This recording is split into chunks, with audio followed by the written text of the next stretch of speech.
Chère présidente, chers commissaires et chers collègues, je me réjouis que notre Assemblée soit appelée à approuver formellement l'accord politique trouvé sur le Fonds social européen plus.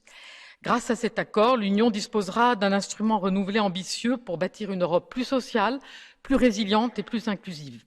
Je salue la dimension d'inclusion sociale renforcée via l'intégration du Fonds européen d'aide aux plus démunis au sein du nouveau FSE+, d'autant que la part minimale des ressources FSE+, que les États membres devront consacrer au soutien aux plus démunis a été portée à 3%.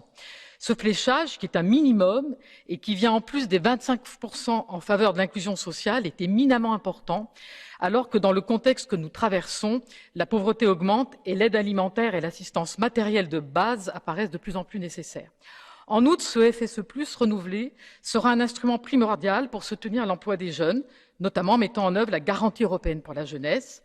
Une attention particulière doit être portée sur les NEETs, les jeunes ni étudiants, ni stagiaires, ni en emploi. D'ailleurs, monsieur le commissaire, ce serait bien de leur trouver un nouveau nom, car c'est terrible de s'appeler ni, je pense. Et leur nombre a été porté à 13,7% en 2020, en un an. Donc, dans cet objectif, il est vital que les États membres consacrent un montant approprié à des actions en faveur de leur emploi. Avec cet accord, l'Union se dote pour la période 2021-2027 d'un puissant outil pour contribuer à émerger progressivement de la crise et à répondre aux grands défis d'une transition vers une économie plus numérique et climatiquement neutre, en laissant le moins possible nos concitoyens sur le bord du chemin.